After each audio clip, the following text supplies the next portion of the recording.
Hello everyone, and I cannot believe that we are already at year end, financial year end that is. Last month was a horrendous month for us all here at Fiddes, and consequently we didn't send out our normal newsletter. And that's been the first time since the inception of our newsletters in December 2016. So we were pretty thin on the ground with our team. Some either ended up with COVID or were a close contact to COVID, and I ended up with the dreaded influenza. And I have to say, I haven't been that sick for years, but onwards and upwards. So June 30 is always a serious time. Year-end financials, busy time for everyone trying to finalise budgets, as well as all the challenges our clients have continuing to deal with COVID, including staff shortages, and the list goes on. So we thought it might be nice to end the year with a little bit of lightheartedness.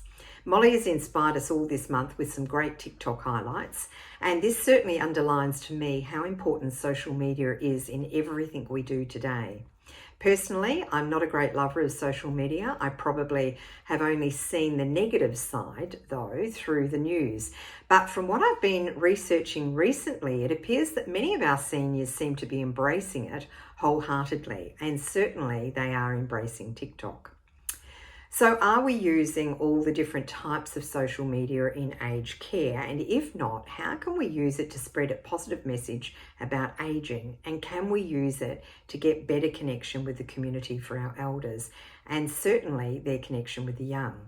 I've talked a lot over the years about bringing community within, and we know that many aged care facilities are not the best environments for younger people to visit. But what if we could use social media to encourage them to participate and visit, or at least encourage better connection with our elders? Also, how can organisations use social media to promote a more positive message to the community? Speaking to various marketing people and reading a lot about it lately, it appears that social media is really important from a marketing perspective.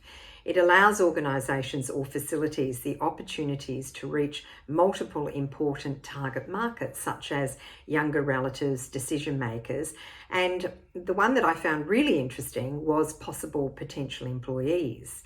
Most of these groups are already using social media platforms, and they could be influenced by the quality of an aged care facility by its social media presence.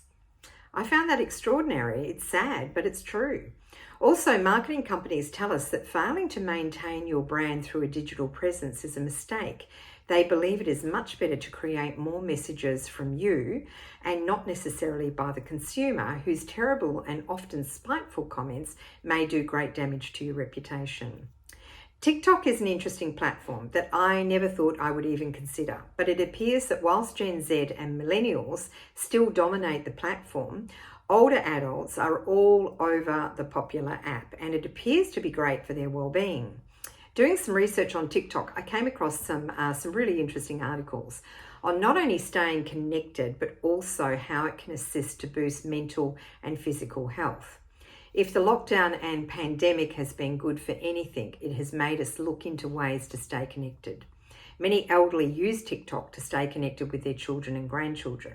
But what the research found is that it was also a great tool for educational and inspirational content, with many seniors using TikTok as an outlet for activism, health information, contributing to community by simply sharing wisdom and advice, exercise, and just actually having fun.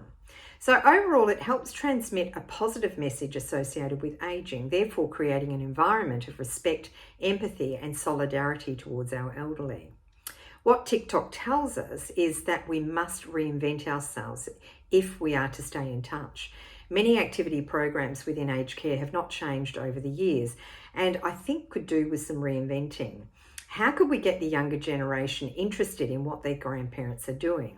Now, I'm not saying that our elderly don't want to do things such as bingo, because I know it's pretty popular, or whiteboard games or balloon tennis, but what is lacking in their lives is connection. So what about surprising their family and the families of other residents within aged care with a TikTok story? It could be something such as having fun, dancing, lip syncing, telling stories of their past, or showing their gardening or cooking skills.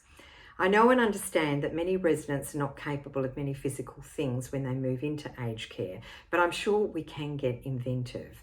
Using programs such as TikTok gets the younger generation involved and can help connect the elderly with their family and ultimately trigger a strong sense of unity and belonging, which we know helps release endorphins, and that's good for everyone.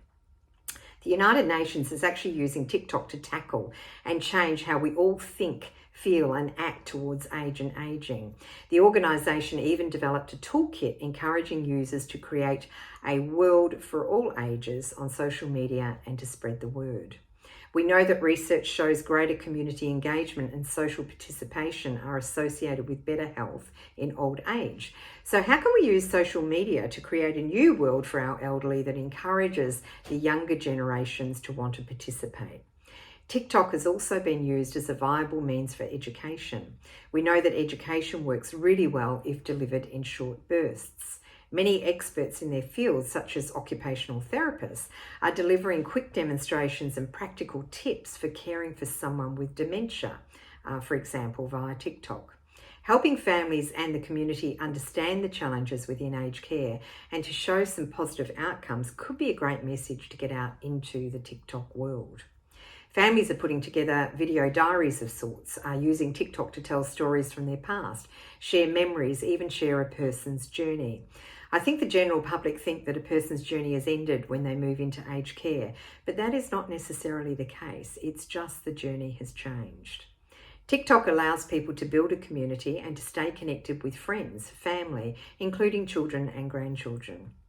I think we all know of some incredible stories of residents living within aged care facilities, and this could be the medium to get those stories told. I speak a lot about the environment and how a well-designed environment can have a huge influence on the well-being of residents. Technology is already being used in aged care for many things, but let's look at how technology can also help in a social and engaging way and start telling positive stories to everyone who will listen, even to new audiences who know little about what goes on in aged care. The World Health Organization are spreading the word through social media, so let's see what we can do as well. So thanks for listening. I hope everyone has a good year end, and I look forward to chatting with you all again next month. So bye for now.